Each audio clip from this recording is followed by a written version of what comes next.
São os invasores da terra indígena mais desmatada do Brasil. Políticos, líderes indígenas e Ministério Público acusam as recentes medidas do governo de estimular a invasão de terras públicas. Nessas matas que você vê aí embaixo, vivem alguns dos indígenas mais ameaçados do Brasil. São índios isolados, conforme mostram 2 pareceres técnicos de expedições da FUNAI. Segundo os agentes, foram vistos indígenas altos e de cabelos longos, sem qualquer tipo de armas ou pinturas. Para protegê-los, a terra indígena Ituna Itatá, no Pará, embora ainda não tenha sido homologada, é uma área federal interditada com restrição de uso desde 2011. Não é o que se vê de cima. Muita pastagem, a construção de currais e a construção de cercas. Nós nunca tínhamos visto isso antes numa terra indígena. Não é o que se vê de baixo. Ao lado de uma pista de avião, uma pilha de sacos de sementes de pastagem. O que mostra, de fato, esse plano orquestrado por invasores que estão fazendo processo de especulação imobiliária e já estão se antecipando à lei e loteando a terra para produzir gado. Alvo de 3 recentes mega-operações do IBAMA, Ituna Itatá foi a terra indígena mais desmatada do país no ano passado. Foram 120 quilômetros quadrados de floresta derrubada entre agosto de 2018 e julho de 2019, quase 30% do desmatamento de todas as terras indígenas na Amazônia no período. Verdadeiras agrovilas foram erguidas em imensas clareiras. O mapa de satélite mostra a impressionante expansão das fazendas em um ano.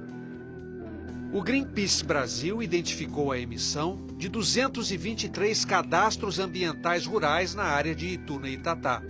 É um documento expedido pelo governo a partir de uma autodeclaração do produtor rural.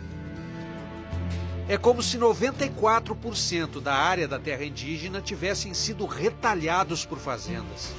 Segundo o Greenpeace, esse fazendeiro, Lazir Soares de Castro, tem 2 grandes fazendas na área, com mais de 1.500 hectares cada uma, e comercializa gado ilegalmente. Ao Fantástico, ele disse desconhecer que se trata de uma terra indígena. Eu comprei essa fazenda de terceiro, já estava feita, certo? Uma fazenda antiga e que em torno dela está cheio de outras fazendas, certo? Lá eu não estou encostado em nada indígena, nem ouvi dizer que tem índio lá perto. Para o Ministério Público, nem Lazir, nem nenhum outro fazendeiro poderiam estar ali. O artigo 231 da Constituição, ele estabelece o reconhecimento das terras ocupadas tradicionalmente pelos povos indígenas. E não só isso, ele diz que é nulo qualquer título que incide sobre aquele território. Então, qualquer tipo de propriedade privada ou incidência em relação àquele território não vale. Daqui da minha casa no Rio de Janeiro até Ituna Itatá são 3.000 quilômetros. Mesmo assim, se eu quisesse fazer um cadastro ambiental rural de um lote dentro da terra indígena, eu conseguiria.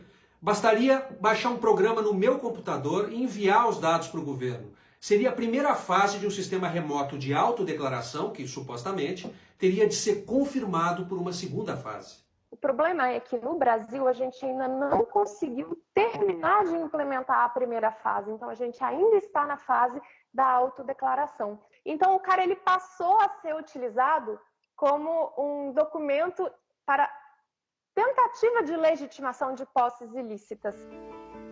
E é justamente a autodeclaração um dos pontos mais polêmicos da medida provisória 910, que trata da legalização de áreas públicas invadidas e desmatadas por particulares. A medida entrou em vigor em dezembro do ano passado, mas para continuar valendo, tem de ser votada pelo Congresso até 19 de maio. Entre os possíveis beneficiados, mais de 4.000 grandes proprietários. Entende-se a autodeclaração para o pequeno proprietário que depende daquilo para sobreviver. Mas por que o governo também está prevendo autodeclaração para alguém que tem 1.600 hectares? Por que não passar por uma vistoria se não são mais do que 4.000 e poucas propriedades? Nós não vamos discriminar nem pequeno, nem médio, nem grande. Todos têm direito àquilo que a lei possibilita. Se a tecnologia, por que nós vamos ignorar a tecnologia se a tecnologia está a favor do que é correto. O senhor garante a lisura dessas titulações? É claro que eu garanto, a tecnologia não tem como. Alguém vai falsificar uma imagem satélite? Seria mesmo o fim das fraudes? O pesquisador Raoni Rajão acha que não. É difícil distinguir se uma área tem uma produção agropecuária efetiva, né, ou se simplesmente ela foi desmatada e foram colocadas algumas cabeças de boi para sinalizar a necessidade de um futuro titulação, né? Outro problema ainda mais grave é a questão social. Não tem como ver pistoleiro com imagem de satélite. Então, ao estar regularizando a área sem vistoria, somente com imagem de satélite, é possível que algumas situações de conflito fundiário na Amazônia, que já são graves, ainda se agravem, inclusive gerando mortes.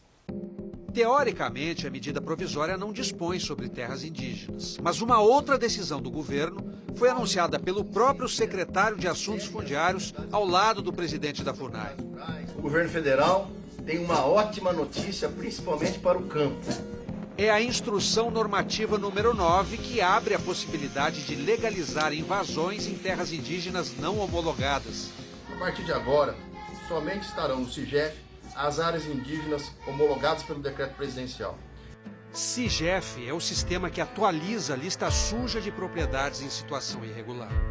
Em nota ao Fantástico, a FUNAI alega que enquanto uma terra indígena não for demarcada, as propriedades encravadas, ou seja, as que estão dentro da área, não podem ser interditadas. Mas lideranças indígenas criticam a FUNAI pelo anúncio, em conjunto com o Naban Garcia.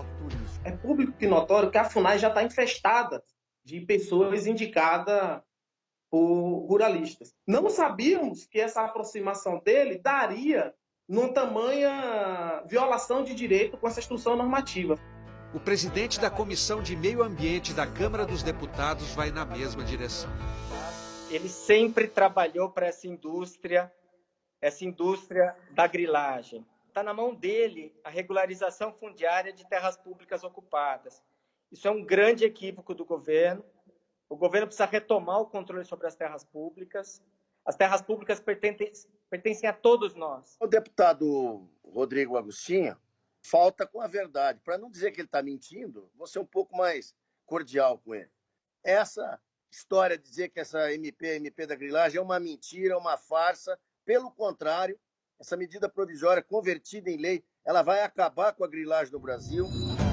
Na mesma semana em que um fiscal do IBAMA foi atacado com uma garrafada na cabeça no sul do Pará, câmeras de TV flagraram uma mensagem do ex-ministro Sérgio Moro no celular do presidente Bolsonaro, respondendo a uma cobrança contra a destruição de máquinas de garimpo pela fiscalização ambiental em terras indígenas. O secretário defende a cobrança que o presidente fez. Fazer pirotecnia, chegar lá e tacar fogo numa máquina, isso resolve alguma coisa? Não. O que resolve são atitudes concretas. Este auto de infração mostra que a FUNAI e a Força Nacional apreenderam, mas não destruíram, uma retroescavadeira em atividade ilegal na terra indígena Pitereua, no Pará, em novembro de 2018. Em abril passado, o IBAMA encontrou esta mesma máquina com o mesmo número de série, na mesma terra indígena, praticando o mesmo crime. Só então ela foi destruída. A gente está falando de lugares assim, realmente muito inacessíveis. Ou você destrói, ou você nomeia depositário fiel, quem? O infrator ambiental. Ora, o infrator ambiental vai utilizar aquele maquinário de novo. O líder indígena Raoni acompanha as notícias de Brasília pelo computador. De sua aldeia, no Parque Indígena do Xingu, em Mato Grosso, ele manda um recado aos integrantes do governo.